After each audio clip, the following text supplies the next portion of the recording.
बात करते हैं कि जो रोल होता है फाइनेंशियल मैनेजर का, ठीक है। उसमें बेसिकली हमारे पास क्या है कि ये स्टार्ट की आप पढ़ोगे आपको समझ आ जाएगी, ठीक है। उसके बाद हमारे पास यहाँ पे है एक हमें बताया हुआ है CFO का, ठीक है। CFO कौन होता है? Chief financial officer need a broad understanding of their company's business and industry as well as leadership ability and creativity.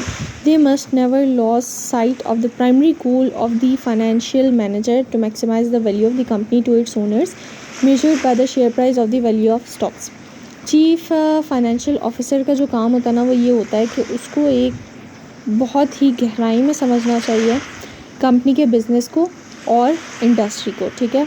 और साथ ही उसके पास मींस उसको एक तरीके से चलाने के लिए, उसको रन करने के लिए उसके पास एक एबिलिटी होनी चाहिए लीडरशिप की, ठीक है।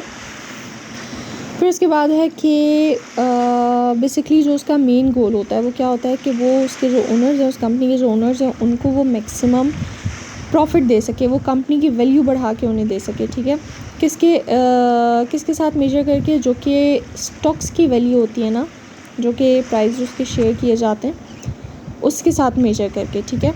और फॉर एग्जांपल यहाँ पे कहा गया है financial manager will track day to day operational data such as cash collection, disbursements to ensure that the company has enough cash to meet its obligations. The manager will thoroughly study whether and when the company should open a new manufacturing facility. Manager will also suggest the most appropriate way to finance the project, raise the funds, and then monitor the project's implementation and operation. अब इसमें क्या क्या कहा गया है कि एक जो फाइनेंशियल मैनेजर होगा ना, वो day to day operational data, जैसे कि कैश कलेक्शन हो गई, ठीक है, कितना कैश कलेक्ट किया है कंपनी ने। उसके अलावा वो ये देखेगा कि कंपनी के पास इतना कैश है कि वो उसकी जो भी रिस्पॉन्सिबिलिटी है वो उसको कंप्लीट कर सके, ठीक है, वो ये देखेगा।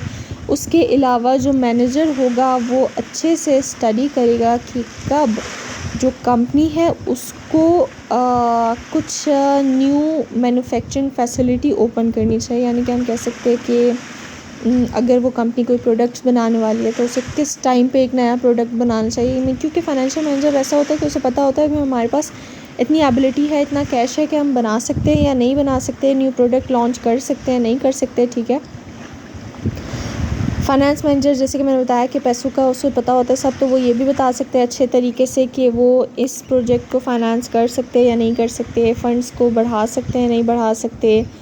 उसके अलावा वो जो प्रोजेक्ट की इम्प्लीमेंटेशन होती है और ऑपरेशन होता है, मतलब वो प्रोजेक्ट किस तरीके से रन होगा और उसके लिए क्या क्या चीज़ें रिक्वायर हैं, उस पर क्या क्या इम्प्लीमेंट होगा, ठीक है, वो उसको भी देखता है, ठीक है। तभी वो बता सकता है कि हम कर सकते हैं या फिर नहीं कर सकते। A widely used concept is risk-return trade-off to ensure optimum use of companies' resources. Higher the risk, the greater the return that is required. Many factors which may result in a potential risk, such as changing pattern of the market demand, interest rate, general economic and market conditions, etc. Main जो चीज़ होती है ना, जो कि एक financial manager बताता है, ठीक है, वो क्या होती है कि वो बेसिकली हमें हमारे पास जो भी, फॉर एग्ज़ाम्पल हमने कोई प्रोजेक्ट है, ठीक है, उसमें हमने पैसा लगाना है, उसमें ज़्यादा पैसा लगेगा, तो मैनेजर बताएगा कि यहाँ पे हमें रिस्क लेना चाहिए या फिर नहीं लेना चाहिए, ठीक है। पहली चीज़ ये मैनेजर नहीं बताएगा, इसमें ये बताया गया है कि जो वाइडली कॉन्सेप्ट रिस्क होगा जो कि एक कंपनीज़ मोस्टली यूज़ करती हैं, ठीक है, वो कौन सा होता है? Risk return trade off.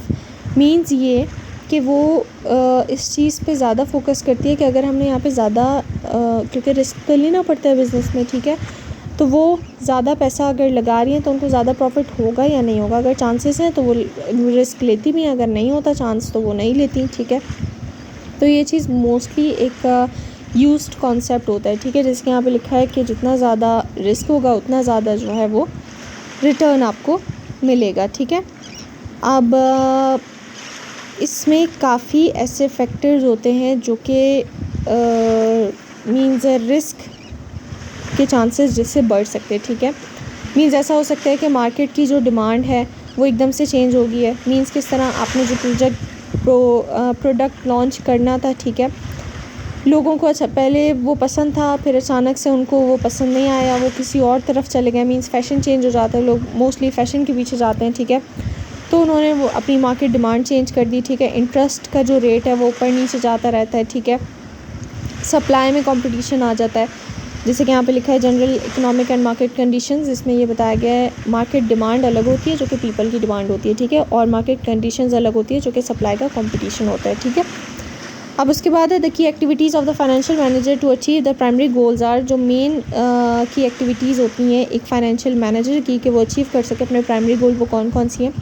Financial planning, ठीक है, उसको एक अच्छी सी फाइनेंशियल प्लानिंग रखनी चाहिए कंपनी के लिए। अगर उसकी फाइनेंशियल प्लानिंग अच्छी नहीं होगी तो कंपनी भी ग्रो नहीं करेगी, अगर अच्छी है तो कंपनी ग्रो कर सकती है, ठीक है।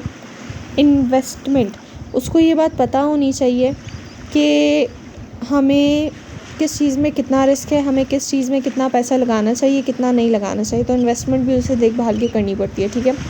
फिर उसके बाद है financing, raising funds, obtaining timely funding for the organization's operations and investment and seeking the best balance between debt and equity। उसे ये बात पता होनी चाहिए कहाँ पे हमने एसेट ख़रीदना है, कहाँ पे हमने लायबिलिटी लेनी है, ठीक है। ऐसा नहीं हो सकता कि वो बग़ैर पैसे देखे जो है बस लायबिलिटी लेता रहे और फिर जो है वो मे बी उसको लाइक हम कह सकते हैं कि उसको प्रॉफिट ना हो। तो इस तरह क्या होगा, लायबिलिटी तो बढ़ गई, उसे वो तो वापस ही करनी है, लेकिन उसको प्रॉफिट भी नहीं हुआ, ठीक है। लेकिन वो वहाँ पे लायबिलिटी लेता है जहाँ पे उसको पता हो एसेट ख़रीदूँगा मैं तो वहाँ पे मेरी कंपनी को प्रॉफिट होगा, जहाँ पे एक बैलेंस होता है बिटवीन द डेप्ट एंड द इक्विटी। इन्वेस्टमेंट में भी और डेप्ट में भी एक बैलेंस होता है, इसे हम कहते हैं फाइनेंसिंग, ठीक है, कि किस तरीके से वो फंड्स रेस कर सकता है। ये तीन चीज़ें अगर एक फाइनेंशियल मैनेजर को आती हैं तो उसका प्राइमरी गोल इजीली अचीव हो सकता है, अच्छे से आती हैं तो। अगर उसको नहीं आती तो उसके लिए काफ़ी ज़्यादा मसला हो सकता है। तो ये बेसिकली 3 की एक्टिविटीज़ होती है जो कि एक फाइनेंशियल मैनेजर को अपने गोल्स को अचीव करने के लिए लाजमी अच्छे से आनी चाहिए। So that was all about the role of a financial manager.